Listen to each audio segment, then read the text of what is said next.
이 두 군데의 말씀을 우리가 보면은 공통된 내용이 있죠. 주님께서 제자를 베드로를 또 강구 중보기도 하셨다라는 거죠.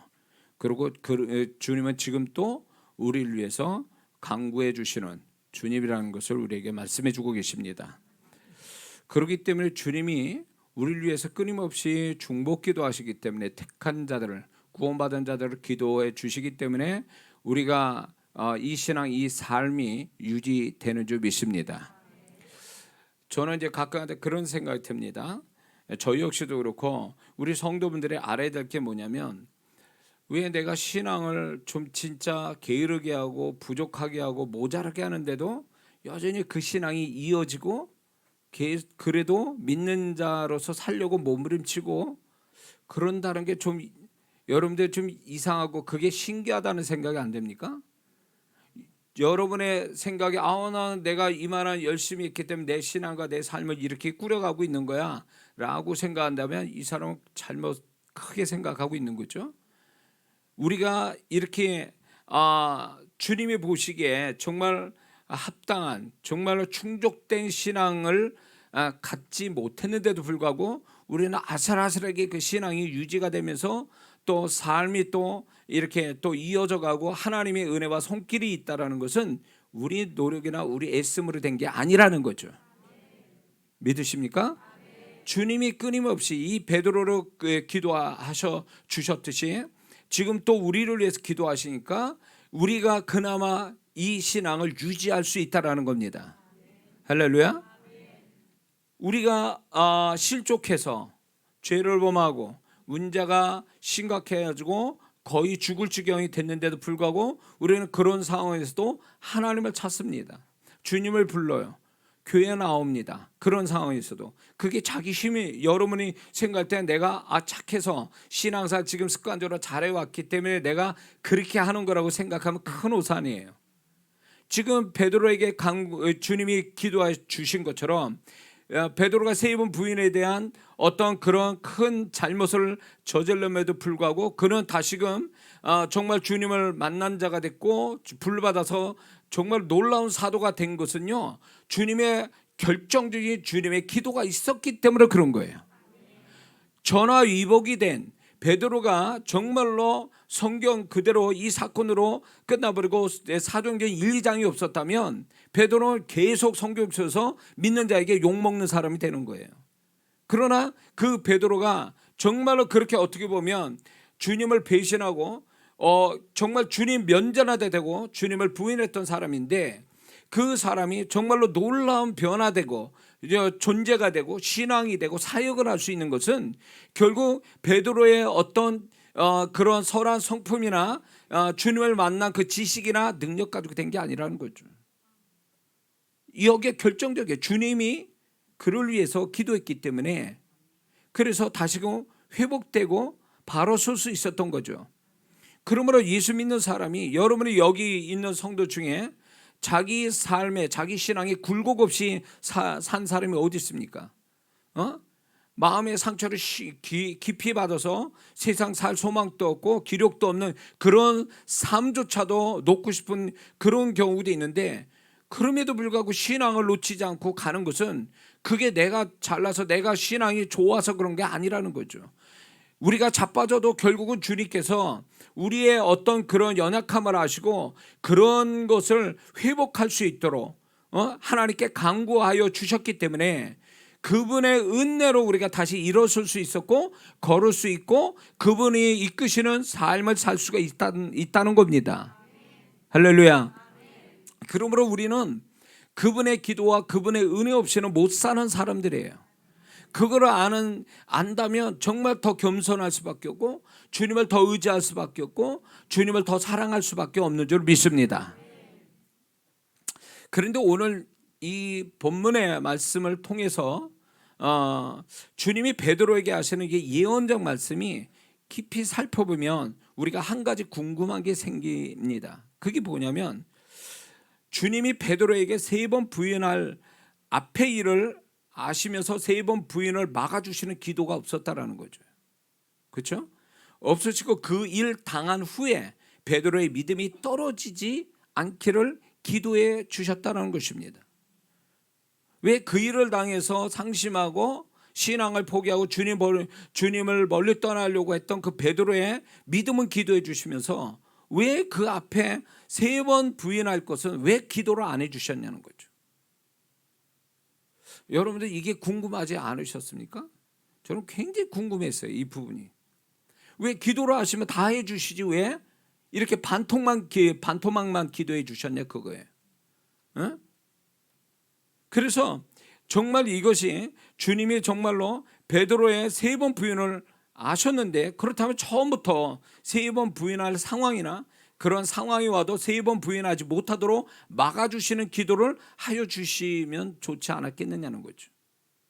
응? 그러면 그게 굉장히 오히려 베드로를 정말 사랑하시는 하나의 확실한 증거가 될 수 있을 텐데, 베드로의 3번 부인은 놔두시고 그 뒤에 일을 기도해 주셨다? 그러면 여기에 분명한 주님의 어떤 생각이 있으신 거잖아요. 주님의 마음이 있는 거잖아요. 왜 그렇게 하셨을까? 근데 우리가 알아야 될 게 뭐냐면, 주님이 우리 그 베드로에서 기도하신 것은 정말로 3번 부인을 그거를 하기 싫어서 기도 안 해준 게 아니시라는 거죠. 그분의 기도는 최선의 기도였고 그 기도 때문에 베드로가 진정한 베드로가 될 수 있었던 거죠. 그렇다면 주님이 어떤 거는 중복 기도하시는데 어떤 거는 기도를 안 해주신다는 이거를 우리가 좀 이 베드로를 통해서 베드로를 위해서 기도하신 이걸로 우리가 좀 주님의 마음을 헤아려 볼 필요가 있습니다. 여기서 여러분들이 이런 거 하나 이 지금 베드로를 중복 기도해 주신 내용을 보면서 우리가 이런 생각 하나 들지 않습니까? 이런 우리가 살아가면서 어떤 어려움을 만나면 이렇게 얘기하는 사람 많습니다. 그러면 주님 왜 내가 이렇게 잘못된 상황이나 결과가 오지 않도록 미리 강력하게 막아주시지 않았느냐, 이걸 주님께 항의하고 싶은 거죠. 자기가 저질러 놓고 왜 주님께 책임을 물어요? 그거를. 그런 사람이 있어요. 와가지고 그럴 것 같으면 하나님 내가 이걸 아예 못하게 막아주시면 되는 얘기인데 왜 이거를 막아주시지 않고 내가 이 지경 이렇게 돼야 됩니까? 라고 오히려 하나님께 항의하는 거예요. 그럴 수 있죠. 인간적인 어떤 생각에서 짧은 어떤 생각에서 아니면 신앙이 어리니까 이런 생각을 할 수 있다는 거죠. 왜 주님은 모든 걸 다 아시는데 왜 내가 이런 것도 아시면서 모든 걸 다 그분의 능력대로 다 하시는 분이 왜 이걸로 못 막아주시냐, 이렇게 생각하는 거죠. 그래서 안 좋은 결과나 고통이나 실패나 불행이 오도록 왜 주님은 나를 그냥 놔두시지? 이런 의문이 들어요. 정말 주님은 나를 미워하시는가? 이렇게 하도록 그냥 놔둬버리셔서 너 좀 고생 좀 해봐, 이렇게 하시기 위해서 기도 안 해주시는 거냐? 우리는 그런 생각 들 때가 있어요. 저는 이 본문은 언제가부터 의문이 드는 거예요. 왜 이렇게 전부를 기도 안 해주시고 베드로의 전부를 기도 안 하시고 반쪽만 기도하시냐? 어떻게 보면 베드로가 그렇게 3번 부인하는 정말 그것도 주님 앞에 엄청난 죄잖아요. 그런 거를 막아줄 수 있는 주님이 왜 그거를 뒤에 일만 반쪽만 기도해 주셨냐, 그거죠.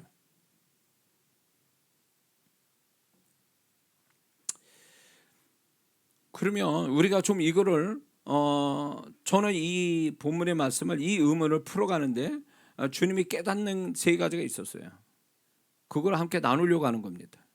첫 번째, 왜 주님이 베드로의 그 앞에 3번 부인을 중복 기도하시지 않았는가에 대한 첫 번째는, 분명한 것은 이미 주님이 베드로에게 이 부분을 미리 말씀하셔서 베드로가 알고 있기 때문에 중복 기도 안 하신 거예요. 알고 있었잖아요. 벌써 주님이 알고 계신 걸 알려줬잖아요. 알려줘서 이미 알고 있잖아요. 알고 있었기 때문에, 베드로가 알고 있었기 때문에 그 부분을 중복 기도 안 하셨다는 거예요. 그리고 베드로 자신이 3번 부인을 하지 않도록 그만큼 미리 주님께서 그 부분을 대처할 수 있는 어떤 그 시간, 그리고 베드로 자신이 그거를 대처할 수 있는 역량이 충분히 있었던 사람이에요. 그렇기 때문에 그 부분을 기도하지 않으신 거예요. 베드로가 충분히 그 부분을 주님이 말씀해서 그 말씀을 그들의 액면 그대로 공감했다면 그가 충분히 그거를 방어할 수 있고 피할 수 있고 해결할 수 있는 그만한 신앙도 있고, 그리고 그만한 시간을 또 주셨잖아요. 겟세마네 동산에 가는 그 시간에 기도한 시간도 있었잖아요. 그렇기 때문에 중보기도 안 하시는 거예요. 왜? 그 자신이 충분히 해낼 수 있는 모든 조건을 가졌기 때문에 그런 거예요. 근데 그 조건을 가지고 충분히 주님이 말씀한 것에 대처하지 않았기 때문에 결국 그 모든 책임은 베드로 자신에게 돌아가는 겁니다. 그래서 베드로가 3번 부인할 것을 말씀하신 것은 어떻게 하든지 3번 부인할 수밖에 없는 예정된 게 아니에요. 너는 빼도 박지도 못해. 너는 뭘 해도 넌 3번 부인할 거야. 이런 얘기가 아니에요. 3번 부인을 말씀하신 것은 그것은 예치, 소위 말해서 앞에 일을 알려준 거에 지나지 않아요. 그렇게 네가 지금 상태로 이렇게 하면 너는 반드시 몇 시간 후에 이렇게 될 거야. 이거를 미리 예지하시고 말씀해 주니까 얼마나 은혜스러운 거예요. 얼마나 감사할 일이냐고. 그리고 주님이 이 3번 부인을 베드로에게 말씀하신 건 더 나아가서 주님은 베드로에게 네가 3번 부인할 것이 잘 대처하라는 의미에서 말씀한 거지 너는 망한 자야 이제. 이렇게 얘기하신, 그런 의도로 얘기하신 게 아니라는 거죠. 이걸로 잘 대처해라. 그래서 베드로를 생각하셔서 말씀한 거지 베드로를 망하라고 말씀한 게 아니거든요. 그리고 이렇게 주님이 말씀한 것은 결국 내가 너를 주었으니까 이제 네가 책임을 져야 된다. 그 부분에 대해서 그 다음의 것은 책임을 져야 된다는 걸 미리 고지하신 거예요. 근데 베드로는 그런 거에 대해서 그걸 이제 주님이 나에게 알려줬으니 내가 이제 어떻게 하냐에 따라 달라질 수도 있겠구나, 이렇게 해서 자기 그 다음에 사건이 벌어지는 것에 대한 책임을 내가 지기 때문에 이거에 대해서 적극적으로 해결하기 위한 어떤 태도로 갖는, 그게 굉장히 중요한데 베드로는 그렇게 안 했잖아요.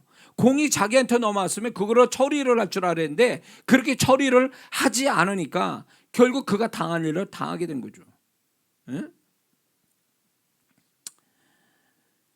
그리고 주님이 왜 이 베드로에게 3번 부인할 것을 말씀하신 것은 베드로의 3번 부인은 육적인 사건이 아니고 주님의 말씀 속에서도 나타났지만 사단이 역사하는 영적인 사건이기 때문에 영적인 자세가 필요한 것을 말씀하신 거예요. 사단이 밀가루부터 너를 청구했으나 너희를 청구했다는 속에 베드로가 있는 거죠. 너를 청구했다는 거예요. 그러니까 이거는 사람의 어떤 그 상황이 자연스럽게 생기는 어떤 상황의 문제가 아니라 이것은 결국은 사단의 역사가 개입된 영적인 사건이라는 걸 얘기해 주고 계시잖아요. 그러므로 주님의 뜻은 베드로가 이 3번의 부인을 육적인 태도로 대처하라는 것이 아니라 영적인 태도로 대처하라고 말씀해 주신 거예요. 그러니까 이게 앞에 일을 단지 벌어질 상황만 얘기하신 게 아니라 이 3번 부인에 대한 본질을 얘기하고 계신 거거든요. 주님이 그렇게 말씀했다면 베드로의 입장에서는 그러면 주님이 이것이 앞으로 벌어질 일이고 영적인 사건일 수 밖에 없다라고 한다면 베드로가 주님의 말씀에 대한 긍정적이고 적극적인 영적 태도가 있어야 되는 거였죠. 근데 베드로가 그렇게 했습니까? 베드로가 그동안 주님의 말씀이 어떠한지를 아는 사람이, 말씀의 능력을 아는 자가 그거를 정말로 그 말씀을 액면 그대로 받아들여서 그걸 긍정적으로 어떻게 해석하려고 해결하려고 그런 태도를 보였냐는 거예요. 안 보였잖아요. 베드로의 모습에서. 베드로는 그거를 대처하기 위한 어떤 영적인 수고도 노력도 하지 않고 주님께 그러면 제가 어떻게 해야 됩니까? 라고 주님께 묻지도 않았다라는 거죠. 그리고 베드로는 3번 부인이라는 앞의 일을 기도로 충분히 준비할 수 있는, 영적으로 준비할 수 있는 겟세마네 동산의 시간이 있었던 거죠. 그러나 그는 마음의 슬픔으로 인하여 기도로 대처할 수 있는 그 소중한 시간을 기도하지 않았죠. 그러니까 자신을 위한 어떤 이렇게 피할 건 피하고 만날 건 만날 수 있게 하는 어떤 소중한 그런 그거를 이룰 수 있는 어떤 좋은 것의 타이밍을 놓친 거예요. 소위 말로 베드로는 기도의 타이밍을 놓친 거예요. 주님께 질문해서 답을 그 다음 답 네가 3번 부인할 거야. 그러면 이 주님이 알려주셨잖아요. 답을 알려주셨잖아요. 앞에 이래. 그러면 또 답을 얻어야 될 게 하나가 있어요. 그러면 주님 제가 어떻게 해야 될까요? 라고 물으면 주님이 답을 주시지 않겠냐는 거예요. 근데 이 질문을 하지 않았단 말이에요. 답을 얻지 못한 거죠. 그 답을 못 얻은 거예요. 앞에 일에 대한 시간 속에 일어난 사건에 대해서 그거는 답을 받았는데 이 일을 어떻게 대처하는 방법에 대해서는 답을 못 받은 거야. 안 받은 거예요. 못 받은 게 아니라. 왜? 자기 생각에 취하여 있었으니까.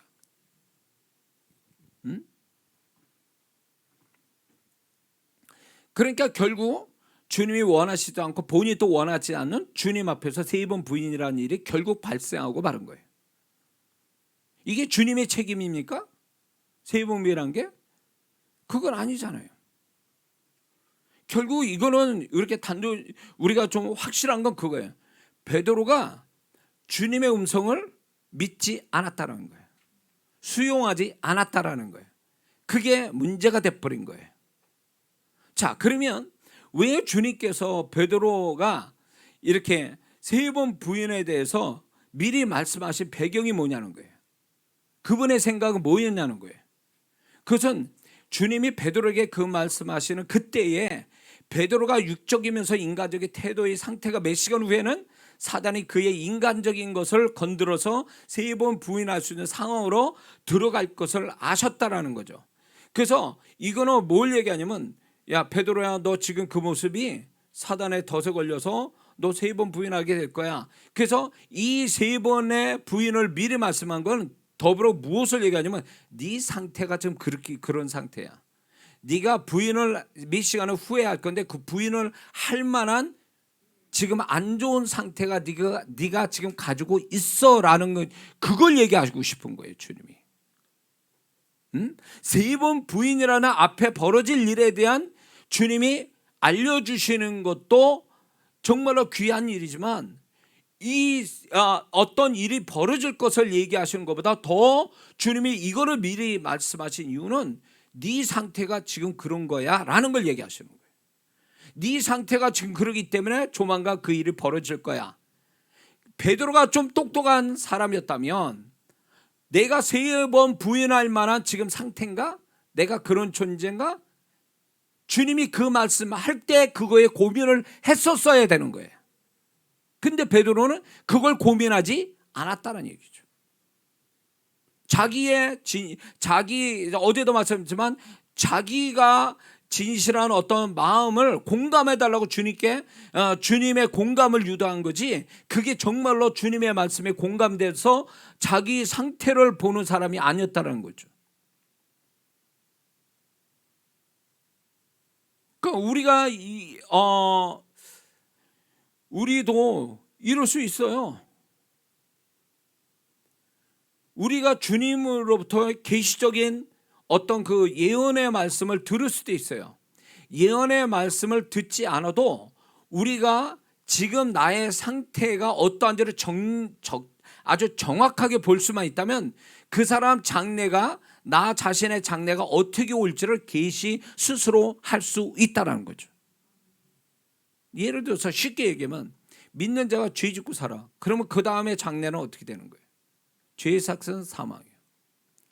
죄를 지는 자마다 마귀에게 속하나니 마귀한테 속하고 이게 말씀에서 이미 계시됐어요. 주님의 음성이 개인적으로 예언을 안 해주셔도 이미 내가 지금 상태가 어떠한가에 따라서 이미 미래는 나와 있다는 거죠. 너 이런 식으로 흘러가면 이런 걸로 자연스럽게 나타날 수밖에 없어.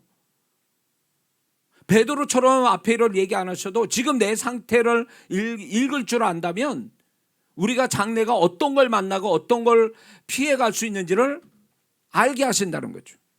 그래서 그분이 우리에게 계속 우리 자신들을 돌아볼 수 있도록 우리를 계속 우리 자신들을 돌아볼 수 있도록 여러 가지 형태로 우리에게 말씀하고 있다는 겁니다. 응?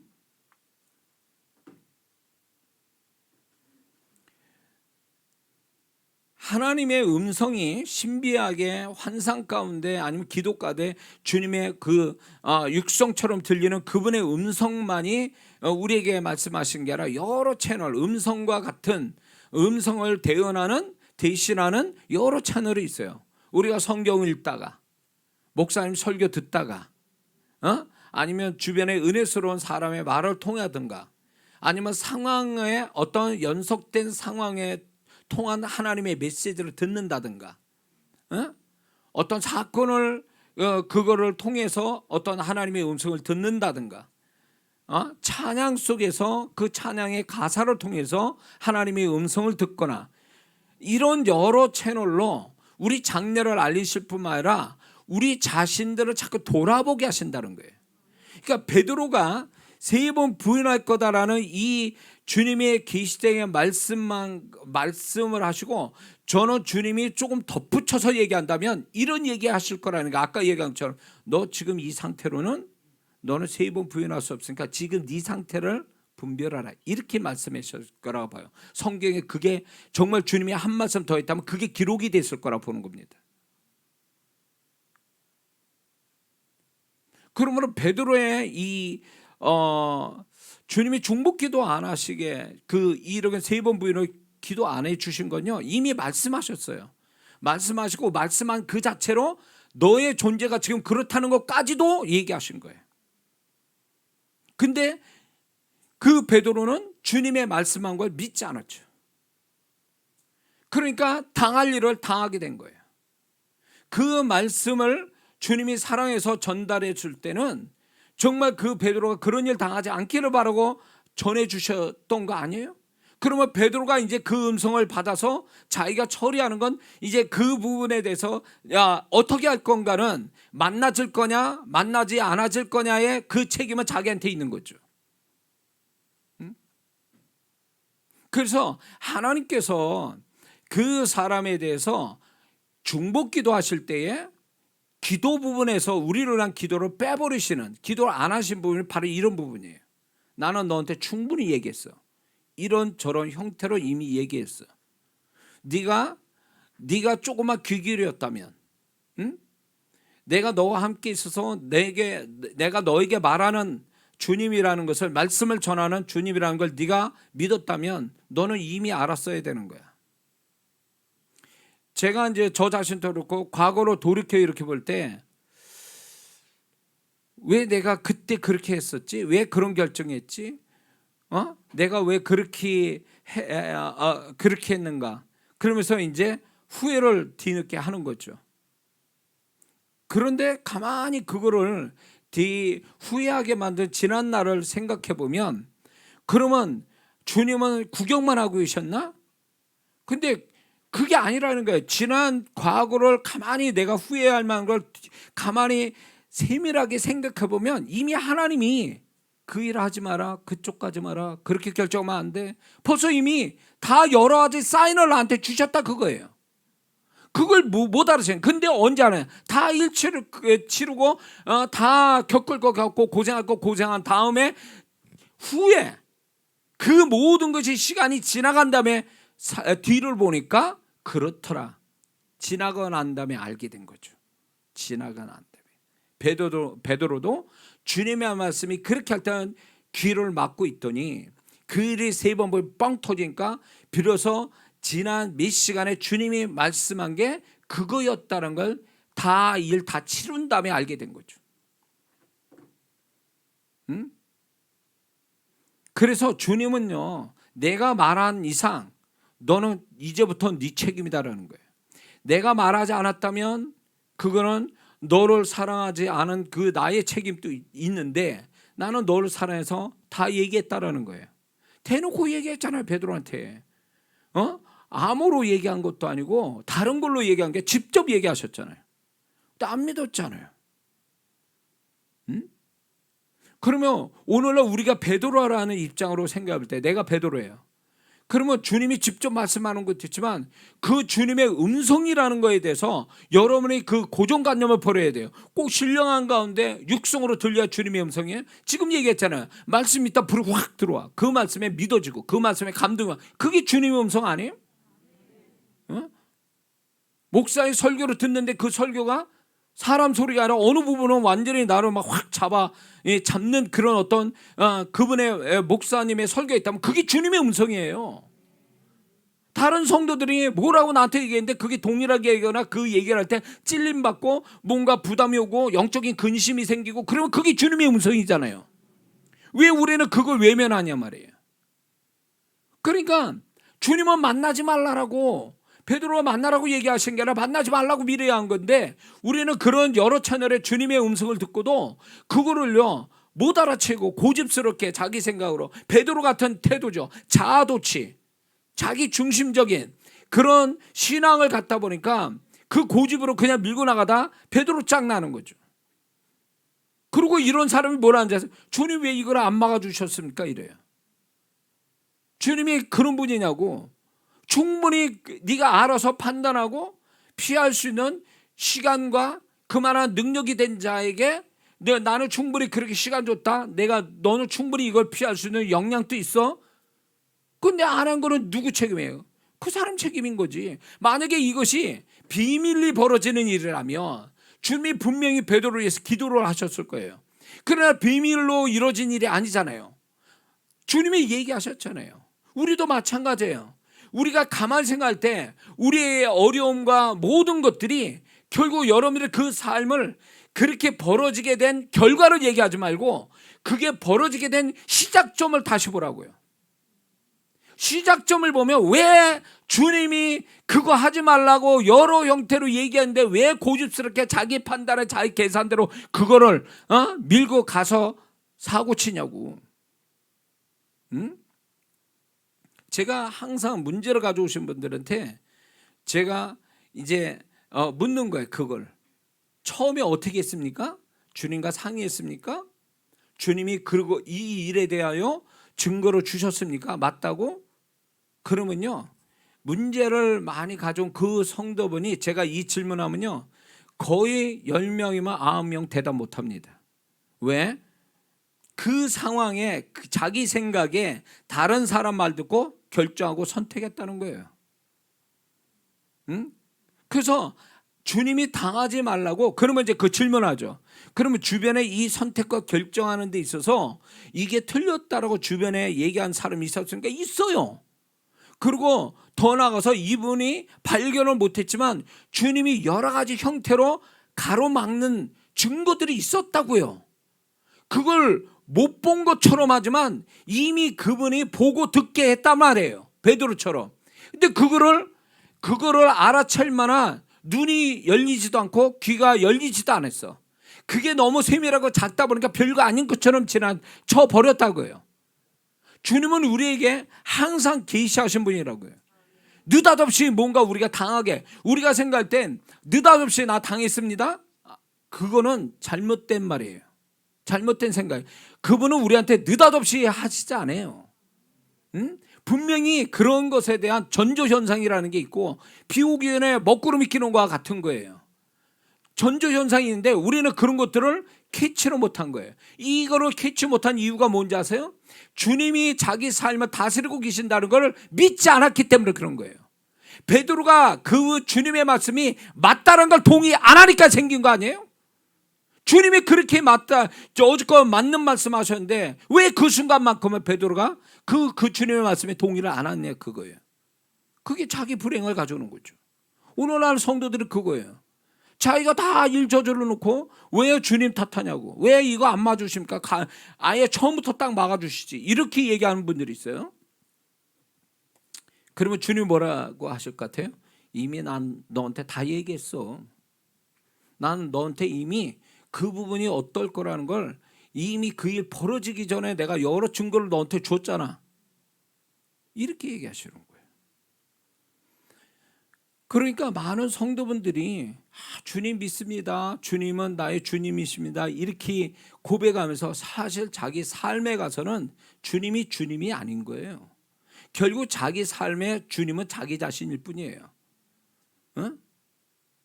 나보다 나를 더 사랑하시고 나의 삶을 더 축복하기 원하시는 그 주님을 안 믿어요. 그러니까 주님께 구하지도 않고 묻지도 않는 거예요. 왜? 내 생각에 맞고 지금 이 상황이 내가 선택하고 결정하는 게 딱 맞아 떨어진다고만 생각하는 거지, 그게 주님이 어떻게 생각하신지를 확인해 보지 않는다는 거죠. 여기서 한 가지 팁을 드리면, 여러분들이 어떤 거 선택과 결정을 할 때 마음이 조급해지거나 뭔가 주변 상황과 다른 사람들이 자꾸 뭐 조급하게 몰아서 뭐 빨리 해야 된다고 이러면 그거 손 놓으세요. 그건 귀신의 속삭임이에요. 귀신이 쓰는 전법이 이거예요. 이거 지금 안 사면 물건 끝납니다. 홈쇼핑에서. 그러면 여자분들은 막 그거 살라고 난리. 전법이잖아요. 홈쇼핑 그거 하시는 분들의 마음을 조급하게, 아우 저거 지금 안 사면 다 없어질 건데, 그래서 사게 만드는 거잖아요. 그게 거기에 넘어가는 여자분들이 얼마나 많냐고. 그래서 사가지고 와보니까 별것도 아니고 괜히 샀다고 후회하고 말이야. 반품하고 말이야. 왜 그렇게 하냐고. 왜? 제가 이거는 제 삶에 주님으로부터 배운 거야 이게. 야, 사단은 그렇게 하는 거야. 나는 절대로 그렇게 몰아가지 않고 너를 불안하게 해서 조급하게 하지 않는다라는 거예요. 그분이 우리를 인도하실 때, 뭔가 인도하시고 그 앞에 좋은 거로 만나게 할 때는요, 계시적인 은성이 없어도 그분이 나를 이끌어갈 때는 모든 게 평안 가운데 인도하시고, 내가 주님이 너 이쪽으로 하는 게 맞아 그러면서 증거를 주시면서 여유롭게 가게 하시거든요. 그게 주님의 어떤 나를 이끌어 가시는 모습인데, 사단은 그렇게 안 해요. 이거 안 하면 손해봐, 너 지금 안 하면 너 큰일 나, 이런 식으로 막 불안과 조급함을 자꾸 만들어요. 그게 사단의 전략에 넘어요. 그렇게 해서 손해본 사람이 한둘이냐고. 그렇게 해서. 그러니까 이 부분에 대해서 여러분들이 좀 분별력을, 저도 이제 어떤 뭘 결정하고 뭘 이렇게 저렇게 하는데, 하나님께서 나를 어느 쪽으로 가고 어떻게 어떤 사람 만나야 다 답이 나와 있는 그분을 다 알고 있는 정답을 갖고 계신 그분을 찾지 않고 자꾸 상황과 자기 생각, 다른 사람 말을 믿는다는 게 얼마나 어리석은 거예요. 베드로가 어리석음이 바로 여기 있는 거예요. 어떻게 주님의 말씀이 정답인데 오답을 가지고 우기냐고요, 주님 앞에서. 그러니까 당하는 거예요. 그 베드로의 오기, 고집, 자기 생각 취한 게 오늘날 그 베드로를 우리가 보면서 아우 이게 정말 베드로가 이것밖에 안 되는 거야. 그게 내 모습이에요. 내가 그렇게 하고 있어 주님 앞에. 주님 걱정하지 마세요. 내가 다 알아서 할 테니까 절대로 손 안 보니까 걱정하지 마세요, 이런 거예요. 장래일은 어떻게 알아? 내일 무슨 일이 날지 알지도 못하는 아주 연약한 자가 뭘 다 아는 것처럼 얘기해. 주님은 다 알고 얘기하시는데. 그러니까 주님이 주님 되게 해드려야 되는데, 주님이라고 부르지만 사실 자기 삶의 주인은 자기 자신이에요. 그게 문제가 된다 그거예요. 자, 주님께서 이미 말씀했고 말씀했다라는 것은 결국 네가 3번 부인할 거야. 그거에 주님이 말씀하지 않는 그 부분이 뭡니까? 너가 지금 상태가 안 좋아, 이 얘기예요. 베드로가 좀 똑똑하고 주님의 음성이 두 가지 이르기 있어야 돼요. 말씀하신 거와 말씀하지 않는 거, 이 두 가지 의미가 있어요. 그분은요, 가만히 말씀을 보세요. 주님의 행적을 보세요. 저는 이거를 직접 주님으로부터 배운 거예요. 너는 나의 침묵을 이해하라. 그 침묵 자체가 음성이라는 거 아세요? 주님이 침묵하는 그것도 주님이 말씀하시는 한 형태라는 걸 알아야 돼요. 베드로가 정말 주님과 3년 반 동안 같이 살았으면 벌써 이 말씀 나오면 저 말씀을 이해해야 되는 거 아니에요? 뭐 말씀하지 않는 그 말씀하지 않는 것도 알고 있어야 되는 사이잖아요. 그렇게 돼야 되는 거 아니에요? 너 3번 부인해. 그 얘기는 너 지금 상태가 안 좋아. 거기까지 생각했어야 되는 거잖아요, 베드로가. 그러니까 주님과 소통이 안 되고 공감이 안 되는 베드로니까 결국 그런 모습이 된 거예요, 제자들도요. 정말 주님과 이렇게 소통이 되고 공감이 된 사람이라면 그렇게는 안 하죠. 세상 또 정과 의리라는 게 있는데 신앙 안에는 정도 의리도 없어. 왜 그럴까요? 공감이 안 되니까. 소통과 공감이 안 되니까 정도 의리도 없는 게, 세상 사람은 이렇게 싫어도 정과 의리 때문에 또 이어가고 또 도와주고 뭐 이러면서 살아갑니다. 근데 신앙 안에는 정과 의리도 없어요. 이거는 공감과 소통이 안 되면 이거는 뭐 의리고 정이고 딱 잘라가지고 막 돌아서는 게. 예?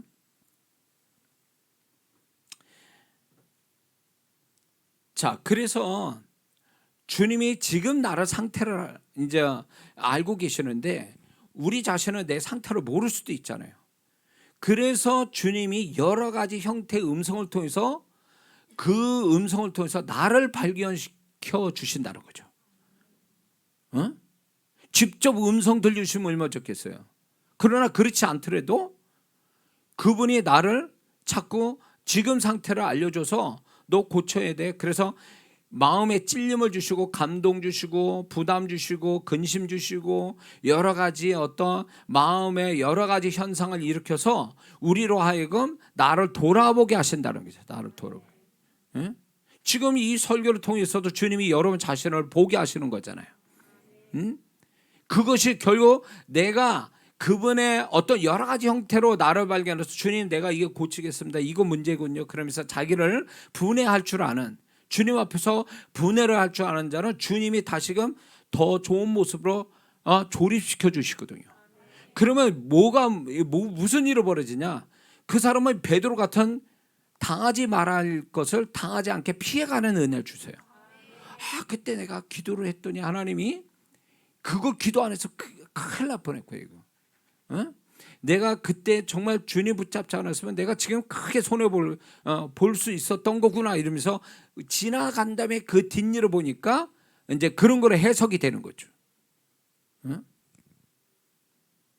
그러니까 결국 베드로의 3번 부인을 주님이 중보기도 하지 않은 이유는 이미 충분히 기도 안 해주셔도 이미 다 얘기했고 자기 스스로가 그런 것들을 다 해결할 수 있는 시간, 역량 다, 그리고 계시 이게 다 왔기 때문에 굳이 기도하실 이유가 없었다는 거예요. 그래서 여러분들이 자기가 일 다 벌려놓고 주님께 책임을 묻는 이 태도는 주님을 불쾌하게 만드는 거예요. 그렇게 하면 안 돼요.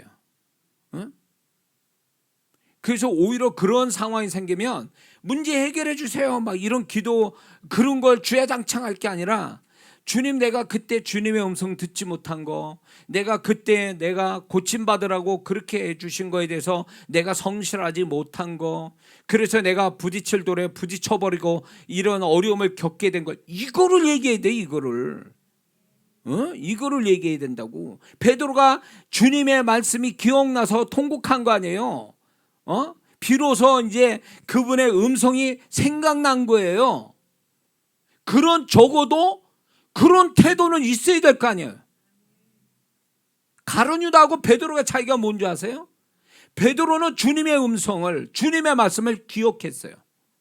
그러나 가룟 유다는 베드로보다 더 많은 이야기를 계시해 줬잖아요.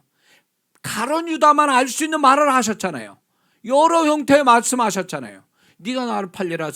내 그릇에 같이 손을 댄 자가 나를 팔리라.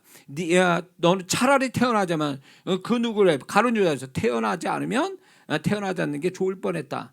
이렇게 얘기했을 때 이미 가룟 유다에게 얘기했잖아요. 그러면 가룟 유다가 결국은 예수님의 은 30 팔렸잖아요.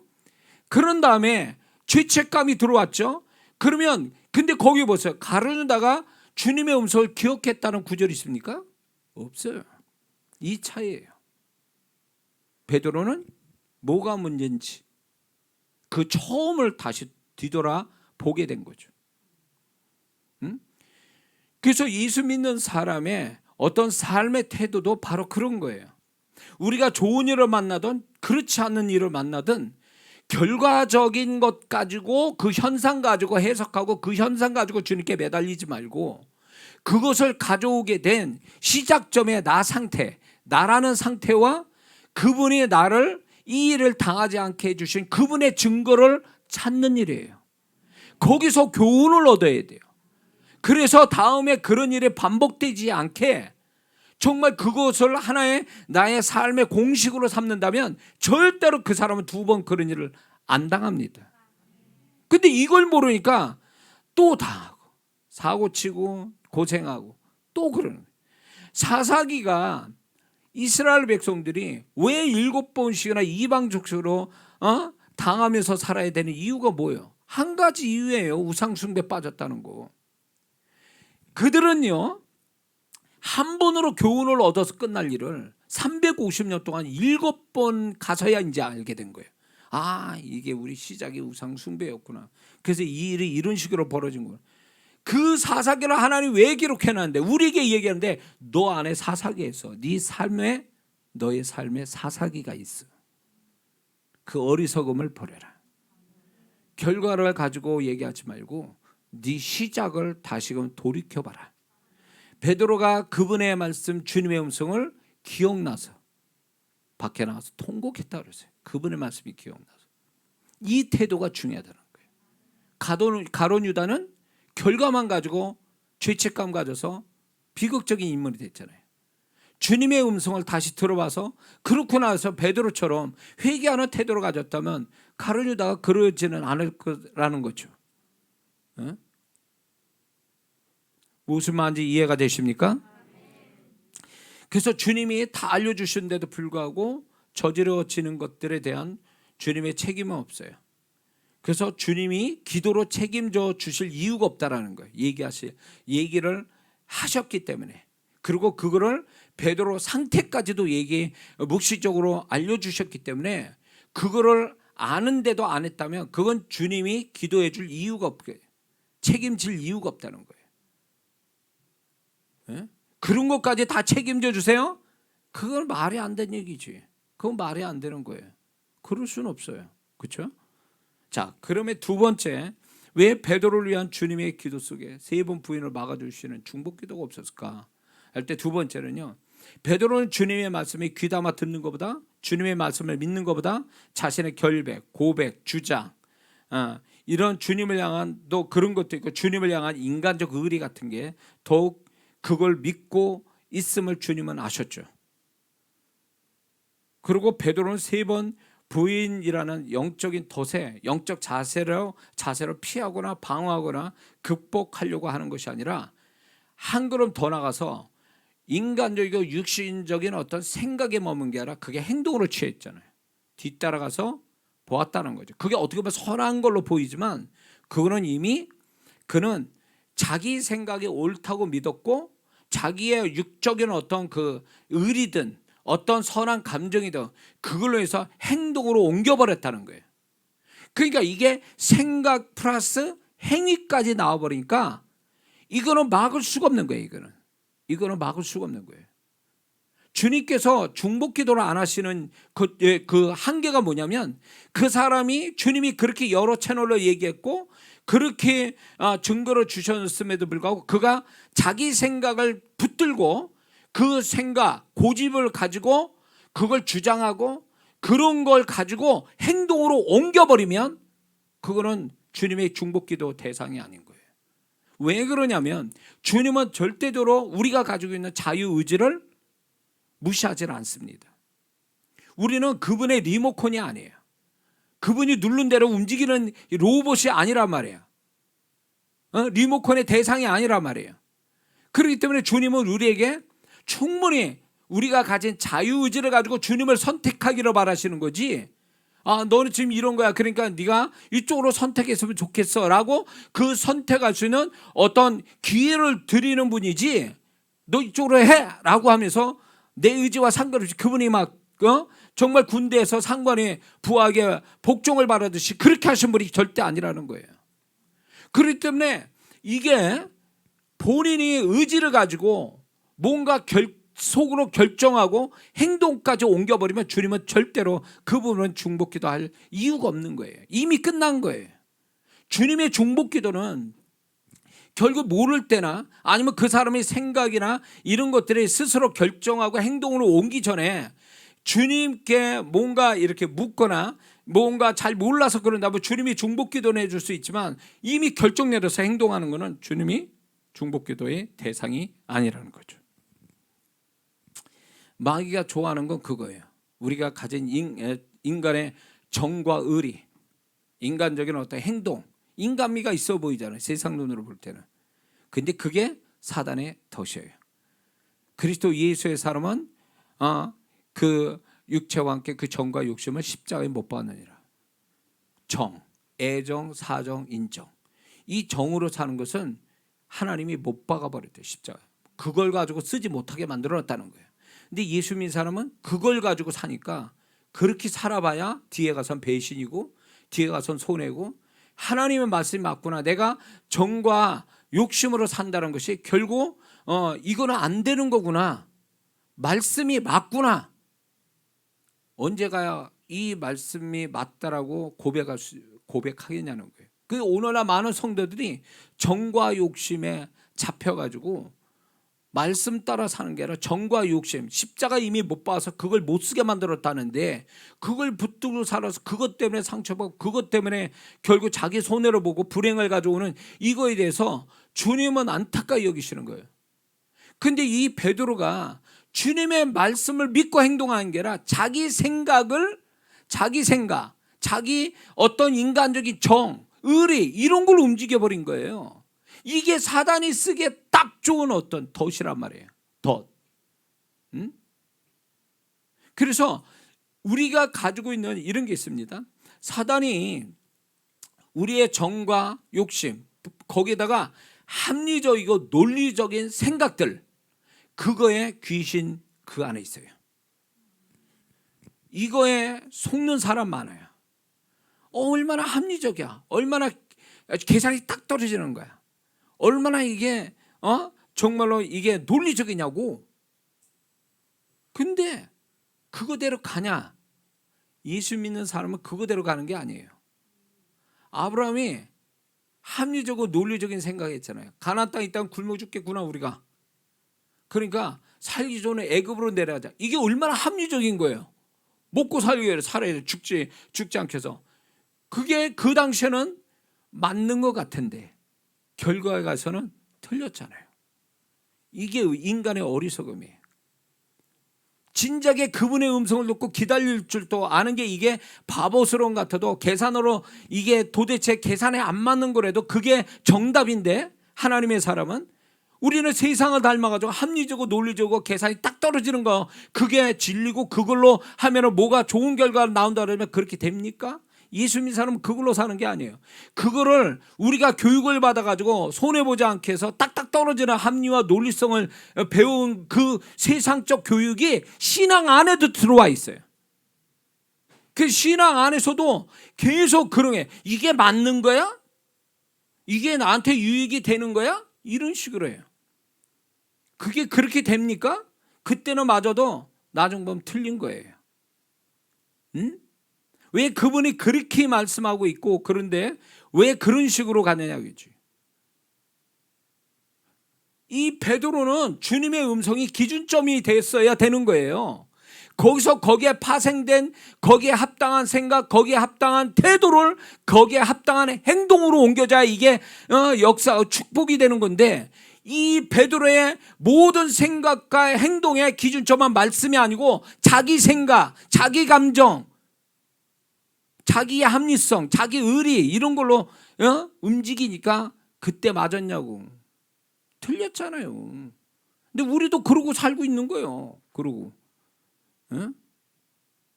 그래서 우리가 지금 겪고 있는 안 좋고 불행한 일을 가만히 분석해 보면 반 이상은 겪지 않아도 될 일이었던 거지. 저는 그걸 자신 있게 얘기할 수 있어요. 우리가 하나님의 허락된 고난이 있고 하나님 또 원하지 않는 고난이 있어요.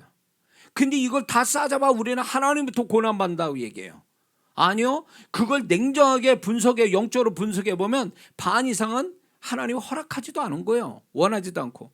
자기가 결정한 베드로처럼 쓰잘데없이 이게 환경이나 자기 생각이나 다른 사람 믿고 합리적으로 논리적인 걸 가지고 선택하고 결정하다가 벌어진 일이지 그게 주님이 원하는 일은 아니었거든요.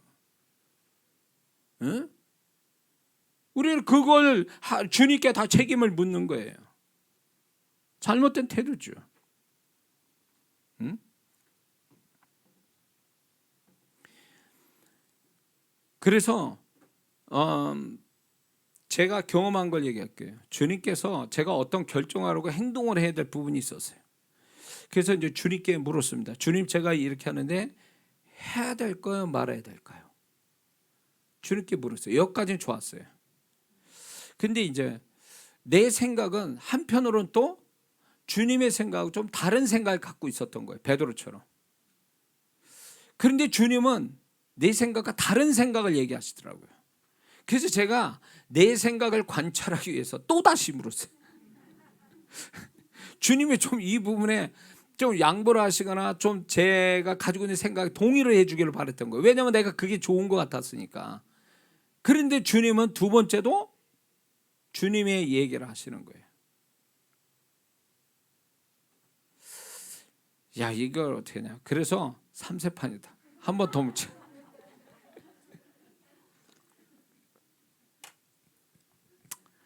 그래서 세 번째 물으니까 어떻게 나온 줄 아세요? 주님이 침묵하시더라고요. 그거는 뭘 얘기한 줄 아세요? 나 불쾌하다. 나 불쾌해. 나는 네 속 다 알고 있는데, 응? 네 고집으로 하려고 지금 또 묻는 거지. 대답을 안 하시고 그 침묵 자체가 그분의 음성이에요.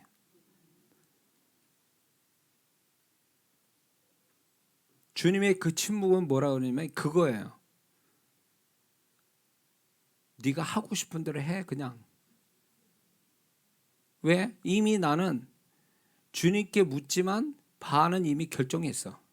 내 안에서. 그분은 벌써 알고 계세요. 근데 침묵을 하는 거 저는 그때 못 배운 거예요. 주님의 침묵이 뭐라?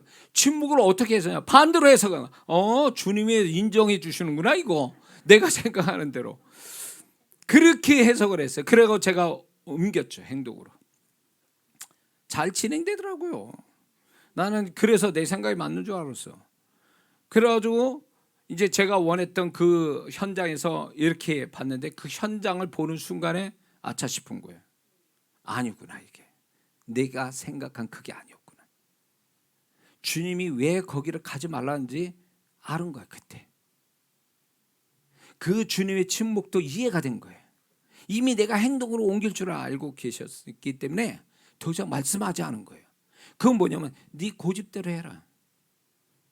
응? 나는 이미 다 얘기했어. 그래서 네 고집대로 하고 그 다음은 네가 책임져 그런 거예요. 갔더니 아차 싶은 거죠. 그래서 이게 주님이 나를 이걸 가로막지 아니하시는 중보기도조차 안 하시는 이유가 여기 있구나. 알면서 그럴 수도 있고 모르면서도 자기 고집대로 밀고 나가지고 결국은 주님께서 이제 그 부분에 방임하는 거예요. 이렇게 놔둬버리는 거예요. 내버려 두는 거예요. 이 내버려 둔다라는 것이 얼마나 무서운 얘기인 줄 아세요? 저는 그거를 잊지를 못해요. 그게 2002년이나 2001년쯤 사건이에요. 잊지를 못해요. 그거를.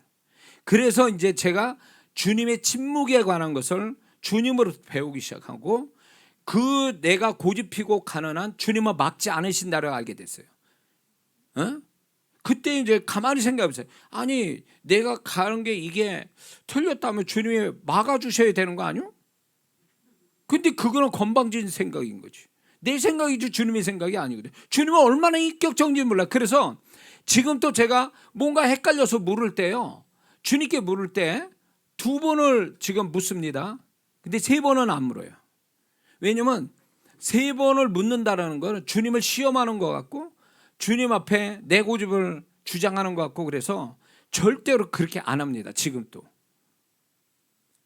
주님께서 이렇게 우리는 가만히 생각할 때 무지막지하게 나를 끌고 가시면 되는 거 아닙니까? 이렇게 얘기하는데 절대 그렇지 않아요. 그분은 나를 자유의지를 존중해 주신다는 거예요. 그거를 올바르게 쓰도록 여러 가지로 그분이 증거도 주시고 얘기하시는 거지, 우리의 자유의지를 가지고 막 하는 거에 대해서 막질 않으신다는 거예요. 그게 한 예로 우리 알 수 있는 게, 이게 쉽게 예수님 전도하는데 예수님 안 믿겠다라면 주님이 강제로 그 사람 구원시킵니까? 아니잖아요. 똑같아요. 믿는 자가 나 이렇게 합니다, 그렇게 행동해버려. 그래, 그러면 네 마음대로 해, 그거예요. 그리고 네가 책임져라. 그러니까 많은 분들이 주님이 책임져 주시지 않는 일을 벌리고 있는 거예요. 그리고 그분의 이런 내용을 들어보면 주님의 흔적이 없어요. 도우시는 흔적이 없다, 그거예요.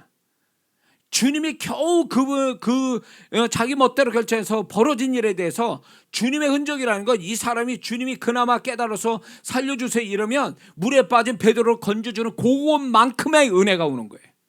그러니까 이 사람은 겪을 거 다 겪고 당할 거 다 가고 가는 거예요. 그거는 주님께서 애초부터 막아주시지 않은 게 아니라 이미 말씀하고 있으면 인격적으로 주님이 이렇게 얘기하시는구나, 그러면 알아들어서 이제 주님의 나를 인격을 존중해서 그렇게 하면 매너 있게 자기도 예의를 갖춰서 그래야 되는데, 이거를요 우습게 알아요. 좀 심하게 만나면 우리가 옛날에 그런 말 했죠. 지금은 그런 말 안 쓰지만, 한국 사람은 맞아야 정신 차려요. 좋은 말 할 땐 안 들어먹어. 이런 말을 우리 전에 했었어요. 어? 그래서 우리는 꼭 맞아야 정신 차린 사람처럼, 이게 좀 들떨어진 사람처럼 서로가 그렇게 비하했단 말이에요. 근데 이게 신앙 안에도 있어요. 주님이 좋은 말로 소곤거릴 때는 별거 아닌 것처럼 들어요. 그리 일뻥 터져야 나서야 그 말씀이 얼마나 무서운 말씀인지 그때 가서 한다면, 이거 정말 한 번은 경험이 필요한데 이게 계속 반복된다면 얼마나 어리석은 인간이에요. 얼마나 어리석은 사람이에요. 신앙생활 잘하면 뭐하냐고. 주님의 음성을 아주 개떡같이 듣는데. 그러니까 벌어지는 거 아니에요. 일 벌어지는 거 아니에요. 주님이 인격을 가지고 나를 인격적으로 존중해 줄 때 그거를 무서워해야 되는 거잖아요. 근데 주님이 인격적으로 대우해 주는 거에 대해서 그걸 무시하면 그 다음은 내가 책임져야 돼요. 주님도 그 사람을 위한 기도는 없어요. 네가 내 인격을 무시했기 때문에 나도 너를 더 이상 책임 못 져준다는 거죠. 응? 이런 사람이 있더라고요. 제가 예의를 갖춰서, 그분의 인격을 생각해서 제가 예의를 갖춰서 이렇게 태도를 취해주면, 그분이 인격적인 분이라면 저분이 매너 있게 나오는구나, 참 감사하네, 이렇게 봐줘야 이게 쌍방간에 이게 공감이 되는 거잖아요. 근데 그렇게 안 보는 사람이 있어요. 제가 매너 있게 그 사람을 이렇게 상대해주면 저 사람이 나한테 뭘 얻으려고 그러는가?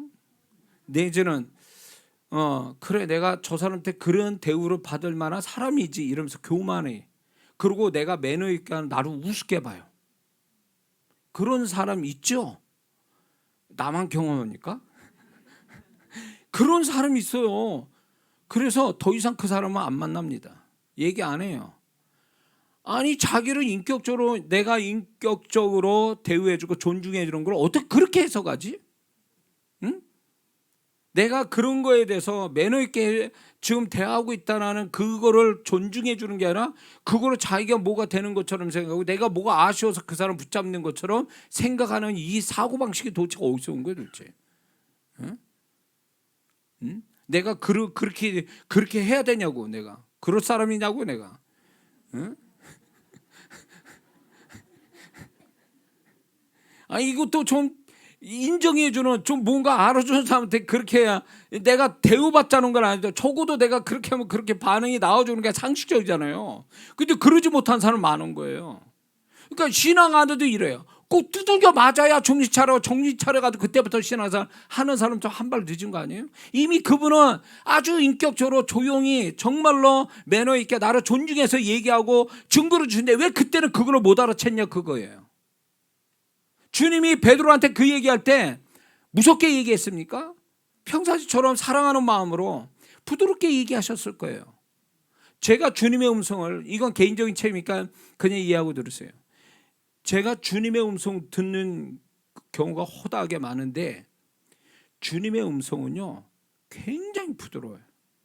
그러면서 울림이 강해요. 그리고 그분의 음성이 하이톤이 아니에요.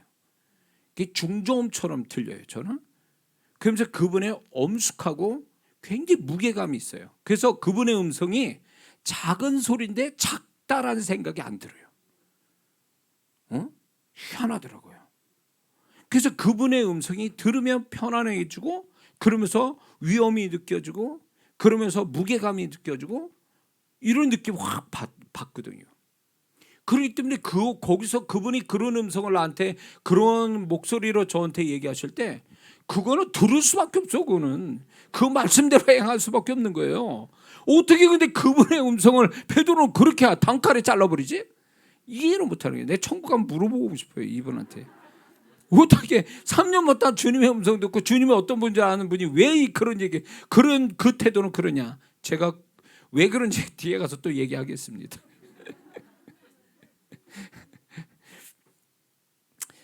그래서 우리 주님은 좀 신앙이 좋은 사람은요 주님과 인격적인 관계를 잘 갖는데, 인격적인 관계를 잘 갖는 사람은요 주님이 이렇게 인격적으로 존중해 주는 걸 아주 그거를 잘 알아채요. 그거를 아주 신중하게 받아요.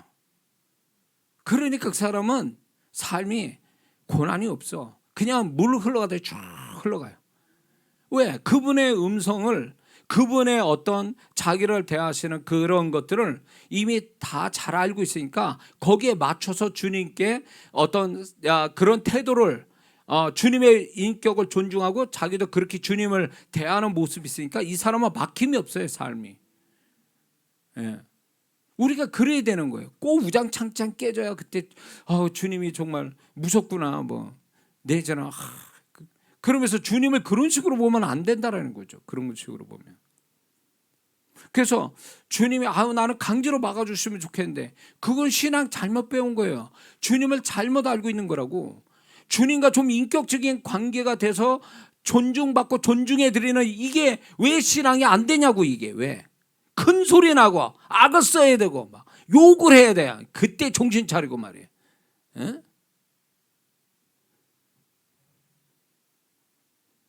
우리 어머니가 저 어렸을 때 우리 동생 셋 꼭 야단치지만 레파토리 안 빼놓고 얘기하시는 게 있어요. 너 엄마가 그렇게 얘기했는데 못 알아들었지. 너 그 하는 걸 왜 안 들었어? 뭐. 얘기한 걸 안 들었다는 거예요. 너는 왜 이렇게 흘려들지? 내 말을? 너 나 무시하니? 이런 어머니 계십니까? 그러니까 항상 야단 맞는 맞아, 야단 맞을 수 없는 포인트가 거기에. 너는 엄마만 무시하니? 왜 얘기를 그렇게 했는데 못 알아듣고 너 안 들은 척하니? 막 나는 사실 보면 돌이켜 보면 진짜 우리 어머니가 너무 잔소리가 심하니까 그냥 흘겨 듣는 것들이 너무 많아요. 그것 때문에 야단을 더 맞는 거죠. 에?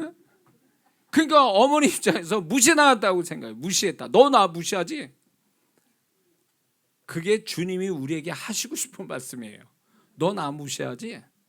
내가 너 그렇게 얘기했는데 못 알아듣고 아닌 그거 별것도 아닌 것처럼 듣지 지금.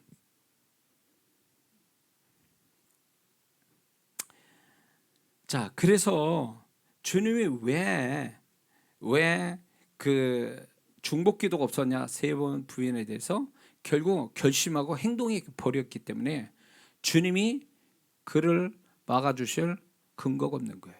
그래서 기도 안 해주신 거죠. 그 뒤를 기도해 주신 거예요. 예.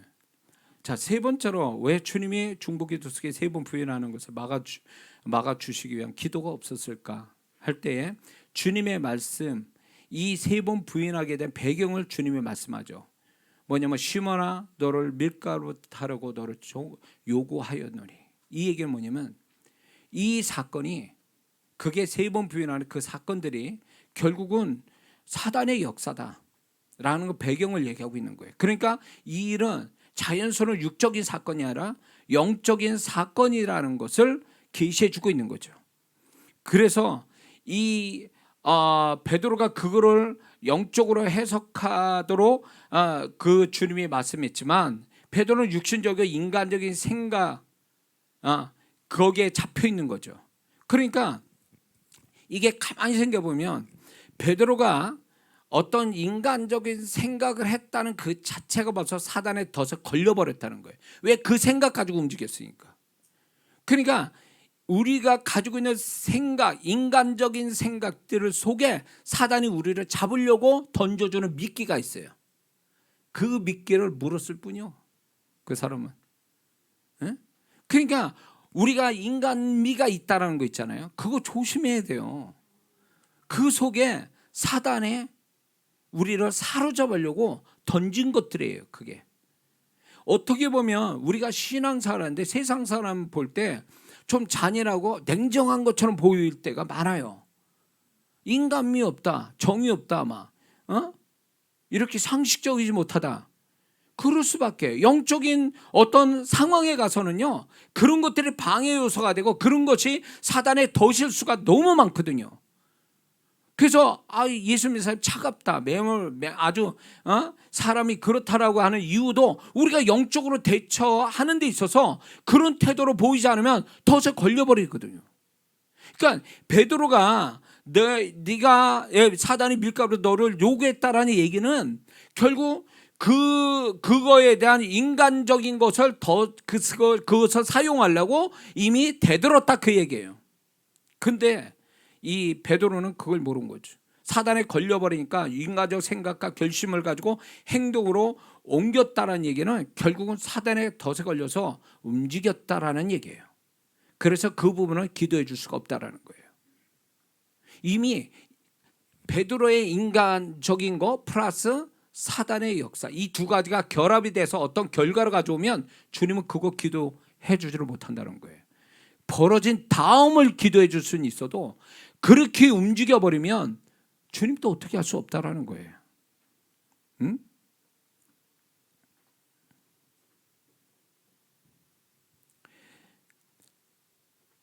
그래서 이런 게 있더라고요. 어떤 사람이 굉장히 인간으로 이렇게 그 인간적으로 굉장히 섭섭해하고 이런 것들이 결국 이렇게 보면 나중에 보면 그게 사단이 역사를 해서 그 사람이 인간적인 것 때문에 나를 상처 주고 그렇게 해서 내가 뭔가 하나님의 일에 대해서 진행하지 못하도록 그 사람, 내 가까운 사람의 인간적인 정을 사용하고 있다, 사단이. 에?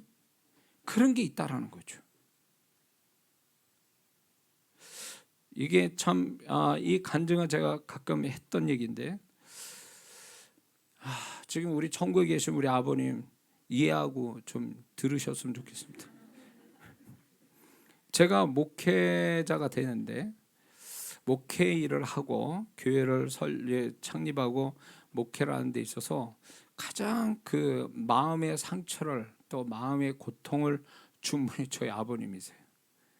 교회를 안 다니시면 또 모르는데 권사님까지 되셨던 분이 가장 저를 힘들게 하셨어요. 그래서 나는 저희 가족으로부터 저는 그 부분에 연단을 많이 받았어요. 근데 누구에도 얘기를 못 하는 거예요. 왜냐? 부모에 관한 일이고. 근데 예수님을 안 믿는 분이면 그냥 얘기가 편하잖아요. 이렇게 우리 분은 안 믿으셔서 이런 일을 나한테 이렇게 하셨어. 뭐 어느 분은 막 심하게 너 예수 믿으니까 집 나가 이러는 분들도 있었다라는 거예요. 그 정도는 아닌데 이제 우리 아버님이 특히 이제 그런 부분에 대해서 하여튼 사건이 많았습니다. 근데 결국은 뭐냐면 제가 목회자가 된다라는 것에 대해서 우리 아버님은 반대하는 것도 아니고 그렇게 도와주는 것도 아니에요. 오히려 어떤 면에서는 어떤 그 감정적으로 굉장히 마음을 상하게 만드시더라고요. 우리 또 부모님이 그것 때문에 마음이 괴로웠어요. 엄청 괴로웠어요. 그것 때문에 목회 가뜩이나 힘든데 여러 가지 힘든데도 더 얹혀서 이렇게 두 분이 그렇게 힘들게 하시는 거예요. 그런 것들이 정말 주님 도와주세요. 저희 우리 부모님 죄송하지만 제가 목회하는 동안에 교회 와서 예배드리거나 기도해 주신 적이 없어요. 내가 아들이 그렇게 목회를 하고 있는데도. 두 분이 또 이제 제가 목회 가장 힘들고 괴로웠고 목회를 해야 되냐 말아야 되냐 뭐 이런 상황 속에 어느 날 저녁에 주일 저녁 맞고 근데 전화가 왔어요. 야, 집에 빨리 와라. 내가 네 아버지하고 이혼한다. 주일날 저녁에. 그땐 교회 차도 없어요. 택시 타고 슉. 그러면 중간에서 막 뜯어 말기. 주일날 그렇게 하시는 게 이게 맞는 건지 도대체. 이걸 누구한테 얘기해? 이제 두 분이 이제 천국에 계신 게 귀는 가리우시겠지만 이거는 없는 얘기를 하는 게 아니니까. 왜 가까운 사람한테 내가 이런 일을 당해야 돼? 왜 나를 더 이해해주고 지원해줄 분이 왜 이렇게 해야 되는가에 대해서 이거를 처음에는 인간적으로 분노하고 이것 때문에 상처받는데 조금 제가 더 영적인 세계를 알게 되니까 이게 이 영적 전쟁이구나. 이게 영적 전쟁. 또 집안에 저희 큰어머니가 무당이에요. 그것 때문에 이제 자녀에 대한 그런 것들이 문제가 있었죠. 그러니까 이게 영적으로 공격받고 인간적으로 공격받고 이런 부분들이 아주 치열하게 제가 목회 초반에 생겼어요. 그래가지고 그걸로 얼마나 이제 기도하고 그러니까 우리 부모님 집에 가는 게 무서워. 뭔 일이 또 무슨 말을 할지 몰라가지고 무서운 거예요. 근데 이제 두 분이 특히 우리 아버님이 이제 돌아가실 때가 되니까 이런 얘기 하시더라고요.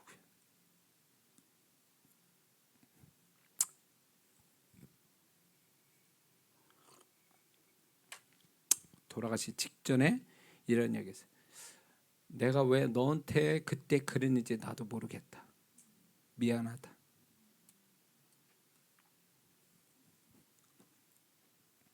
용서를 구하시는 거죠. 우리 아버님도 당하신 분이에요. 결국 나라는 존재, 내 목회 이런 하나님의 일에 대한 어떤 그거를 깨트리기 위해서 우리 아버님, 내가 제일 가까이 있는 우리 부모님을 사단이 도구로 쓰고 있었던 거죠. 저는 그거를 그 전에 알았어요. 알면서도 인간적으로 너무 괴로웠거든요. 이 싸움이 끝나야 된대. 그래서 가장 힘든 이렇게 싸움이 뭐냐면 가까운 가족으로부터의 이 싸움이거든요. 근데 그 배후에 뭐가 있냐면 악한 영이 있어요. 인간적인 정 가지고 나를 넘어뜨리려고 하는. 우리 아버님이 돌아가시면 그 얘기하실 때 좀 용서로 구하시는 게 참 마음이 아파요. 저분 또 한때는 정말로 진짜 하나님께 귀히 여기시고 쓰임 받았던 분인데 어떻게 저렇게 됐을까? 자기 자식이 아들이 목사인데 그것도 큰 아들이 왜 저렇게 하시는 걸 그때 당시 몰랐을까? 그러면서 한편으로 아쉬운 게 진작 그렇게 말씀해 주시면 제가 상처가 덜 할 텐데 돌아가실 쯤에 그 얘기하는 거야. 좋기도 하면서 우리 아버님을 보면서 속상하기도 하고 제가 그렇게 권면을 많이 했거든요. 두 분한테 신앙적인 영적인 권면을 안 들으세요. 그래서 결국 두 분이 하나님의 때가 돼서 이제 세상을 떠나셨는데 그걸 보면서 인간적으로 산다라는 것이 얼마나 위험스럽고 그게 사단에게 구멍을 열어주는 문을 열어주는 것과 같다라는 걸 이제 저는 집안에서 실감나게 경험한 거죠. 여러분 여기에 그런 분들이 있을 거예요. 인간적인 정 때문에 끊을 수 없는 정 때문에 괴로움 당한 분들인데 그걸 인간적으로만 해석하면 안 돼요. 결국 그거는 사단이 쓰는 도구예요. 그 인간의 정이라는 게. 그래서 거기에서 여러분들이 극복하고 그걸 영적으로 대처해서 승리하는 자가 돼야지 그걸 육적으로 자꾸 이렇게 대들다가는 다 망하는 거예요. 사단이 좋아하는 꼴이 그거거든요. 응?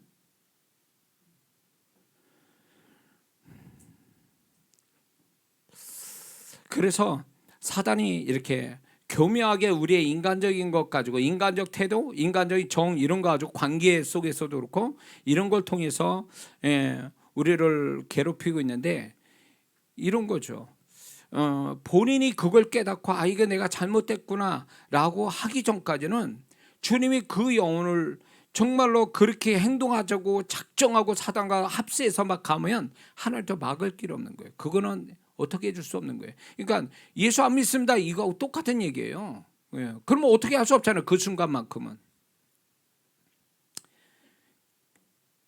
자, 그래서 우리가 하나님이 나를 전폭적으로 모든 걸 다 막아주시고 불행을 만나지 않게 해주시는 것은 우리의 착각인 거예요. 분명히 우리가 의지를 가지고 주님께 좀 분별력을 가지고 한다면 그런 모든 것들이 다 해낼 수 있는 거기 때문에 주님이 굳이 그거를 어떻게 그렇게 다 막고 해결할 수 있음에도 불구하고 우리가 그렇게 하지 않는 책임이 우리한테 있는 거예요. 근데 이제 그런 베드로가 부인한 다음에 그 다음에 베드로의 마음이 스스로 어떻게 할 수 없는가, 그 부분을 기도해 주신 거예요. 그건 자기 자신이 어떻게 할 수 없는 거니까 죄책감부터 해서 뭐 정죄감 뭐 엄청 많은 마음들이 있을 거 아니에요. 그러니까 주님께서 그 마음을 뭔가 붙잡아 주시고 거기에다가 베드로가 주님으로부터 받은 그 믿음이 소멸되지 않게, 그것이 결국 베드로를 일으켜 세우는 아주 핵심적인 거니까 주님이 그걸 기도해 주는 거예요. 그가 어떻게 할 수 없는 거니까 그거는. 그러니까 그 사람이 어떻게 할 수 없는 부분을 주님이 책임져 주시지만 그 사람이 어떻게 할 수 있는 거에 대해서 안 하면 그건 주님이 중복 기도할 대상이 아니라는 거예요. 그거는 주님이 책임져 주시지 않는 얘기니까 그걸 잘 분별해야 된다는 거예요. 그래서 이거를 깨닫는다면 왜 내 삶은 왜 이렇게 내가 볼 때 하나님 뜻도 아닌데 내가 이렇게 어려움을 겪는 거지? 라고 하는 정답이 여기 있는 거예요. 이 원인이 여기 있는 거예요. 원인이. 응?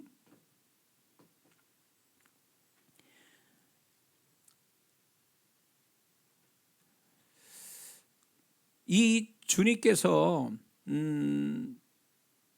베드로의 어떤 그 자기 스스로가 내면을 회복할 수 없을 거라고 주님은 아셨기 때문에 그 사람의 내면을 하나님께서 주님께서 베드로의 내면을 붙잡아 주신 거죠. 사단이 그것마저 파괴시키지 못하도록 그걸 지켜주신 거죠. 예. 만약에 우리가 회복할 수도 없고 만약에 주님이 그 뒤에 중복기도조차도 할 수 없는 일이 벌어진다면 주님은 아예 처음부터 그걸 막아주셨을 거예요. 그러나 그런 일이, 불행한 일을 겪었어도 결국은 다시 회복할 수 있는 어떤 하나님의 허락함에서 벌어진 일이라면 주님께서 그 다음, 그 불행한 다음을 중복기도해 주시는 은혜가 있다는 걸 잊지 말아야 됩니다. 그래서 여러분의 홀령, 저와 여러분의 어떤 잘못으로, 문제로 이렇게 해서 나자빠졌어요. 원하지 않는 손해와 불행을 경험했어요. 그렇다고 해서 거기서 끝난 게 아니라는 거예요. 주님은 반드시 그것이 회복이 될 수 있도록 원상복귀되고, 오히려 베드로는 이 사건 때문에 오히려 주님 앞에 더 간절했고 성령의 불 받으라고 주님의 약속을 얘기할 때 더 누구보다 아주 큰 믿음 가지고 간절히 기도했을 거라고 봅니다. 그것이 결국 베드로의 위대함이 거기서 나오게 되죠. 베드로의 그 신앙과 베드로의 어떤 그 존재값이 이 사건 때문에 생긴 거거든요. 근데 그거는 결국 주님이 중복기도해 준 그 불행 끝에 오는 주님이 뒤처리해 주시는 중복기도 때문에 베드로가 진정한 베드로의 모습을 가질 수 있게 된 거예요. 그러므로 설령 우리가 내 잘못으로 내가 이렇게 문제가 되어져서 주님의 그런 중복기도를 받지 못할 그런 상황까지 만들어서 내가 문제와 손해와 어려움과 고통을 받았다 할지라도 실망하지 마세요. 왜? 뒤에 기도해 주신 게 있거든요. 베드로를 그렇게 기도하셨다면 우리도 그렇게 기도해 주실 거라는 거예요. 그래서 나를 너무 자책하고 죄책감 갖지 말고 내가 밀어내가지고 내가 고집세서 그랬어, 이제 다 끝난 것 같아, 난 이러다가 끝날 것 같아, 막 이렇게 어떤 느낌에 불행한 느낌 가지고 살 게 아니라 그때 뭘 생각해야 되냐면 주님이 나를 다시 일으켜 세우시려고 중복기도해 주실 것이다. 이 믿음으로 소망을 가져야 돼요. 그래서 비 온 다음에 땅이 굳듯이 우리가 만나는 불행, 내 잘못이 그 잘못으로 끝없이 내가 책임져야 되고 끝없이 그것 때문에 고통받는 것이 하나님의 뜻이 아님을 주님이 여기서 가르쳐 주잖아요. 베드로를 정죄하지 않았잖아요. 주님께서 정죄하지 않고 안타까운 마음으로 그가 다시금 새롭게 잘 쓰도록 주님이 중보기도 하셨듯이 우리를 정죄하지 않으신단 말이에요. 우리를 믿습니까? 우리가 어떤 잘못하고 문제가 많아서 주님이 나를 정죄하지 않으신다고요. 정죄하지 않고 오히려 그런 불행과 어려운 결과를 가지고 합력하여 선을 이루고 오히려 그것 때문에 사람이 더욱더 하나님 원하는 존재가 되도록 그거를 중보기도 하신다는 거예요. 그래서 많은 분들이 어려움을 겪고 난 다음에 더 좋은 모습, 좋은 신앙 가진 사람은 얼마나 많습니까? 그거는 그 사람 노력으로 된 게 아니에요. 베드로 같이 중보기도를 그 뒤에 중보기도 하셔서 합력할 선을 이루고 그것 때문에 오히려 더 전화위복이 되는 축복을 받았기 때문에 믿습니다. 그래서 사단은요, 우리가 우리 잘못으로 무너지면 사단은 계속 정죄감을 줘요. 너 때문에 네가 밀어내서 너 주님 이제 더 이상 안 본다. 너 주님 너 절대로 축복 안 해. 사단은 계속 주님과 분리시키려고 그러죠. 주님을 잘못 생각하게 만들어요. 그리고 우리 자신들을 자꾸 정죄감을 갖게 하고 열등감 갖게 하고 그렇게 함으로 인해서 사람 병신을 만드는 거예요. 다 사단의 속삭임이에요. 사단이 베드로를 결국 베드로를 그렇게 하게 만들었잖아요. 거기서 멈추지 않았다라는 걸 주님의 중보기도에서 발견이 됩니다. 결국 마귀는 3번 부인으로 끝내는 게 아니라 그 심령 자체를 파괴시켜 버리려고 주님이 그에게 준 믿음마저도 파괴시키려고 그 안에서 역사하고 있으려고 했다는 것을 주님이 기도로 막아주신 거잖아요. 그래서 우리가 어떤 문제를 만나면 주님이 내 심령을 지켜주십사 위해서 기도해야 됩니다. 이 사람이 이 자신이 저질러 놓은 일 때문에 더 망하는 자로 갈 거냐, 아니면 이것으로 인해서 사람이 더 뭔가 합력해서 선을 이루어서 사람이 더 좋은 전화위복 되어지는 것으로 갈 거냐는 것은 시작점이 뭐냐면 그 사람의 심령이에요. 그때 그 심령, 그때예요. 내 마음을 어떤 마음을 갖고 있느냐가 제일 중요해요. 내가 긍정적인 마음을 갖고 있다면 주님이 중보기도하는 게 합산이 돼서 그 사람이 오히려 더 과거보다 더 나은 사람이 될 수 있어요. 더 나은 존재, 더 나은 신앙, 더 나은 삶을 하나님이 주신다는 거예요. 응? 요셉이 노예로 있을 때에 그가 아버지 집에 있을 때에 그 내면을 가지고 있었다면 망하는 자가 되는 거죠. 그러나 요셉이 자신의 내면을 바꿨을 때에 주님께서 그를 형통한 사람, 급이 다른 존재로 만들어 주셨잖아요. 그래서 일의 결말은 결국 일의 결말은 내가 망했다, 손해났다, 이제 뭐 어려움이 생겼다라는 게 결말이 아니라 진짜 결말은요, 그 사람 마음이 완전히 망한 마음 가져야 비로소 그게 결말이, 불행한 결말이 돼버리는 거예요. 근데 우리 삶이 아무리 어렵고 문제가 심각해서 그렇게 결론이 났어도 내 마음이, 주를 향한 내 마음이 아직도 소망적이고 아직도 그분에 대한 믿음을 갖고 있다면 그건 끝난 게 아니에요. 그건 끝난 게 아니에요. 내 마음이 살아있으면, 하나님을 향하여 마음이 살아있으면 그건 끝난 게 아니라 새로운 시작을 알리는 징조 현상이라는 거죠.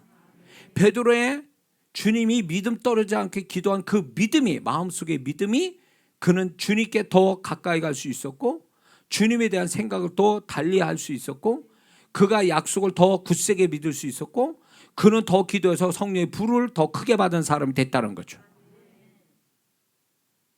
그러므로 우리가 어떤 상황이, 여러분의 어떤 문제를 가졌든 그건 중요하지 않아요.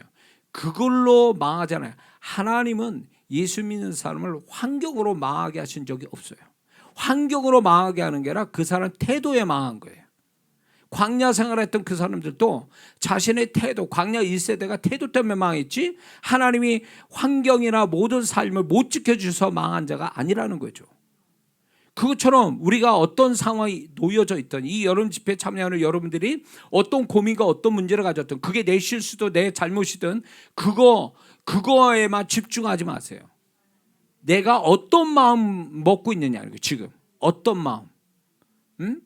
그게 주님이 중보기도 줘서 내 안에 긍정적이고 소망적이고 주님을 향한 이 긍정적인 믿음을 갖고 있다면 그 사람은 얼마든지 다시 시작할 수 있어요.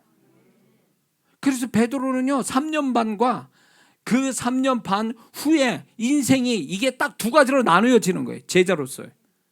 그처럼 우리도 이 여름 집회가 반드시 여러분이 베드로 전후처럼 여러분들이 이렇게 다 나누어지는, 그래서 그 후반이 더 축복되는 그런 삶이 되어질 줄 믿습니다.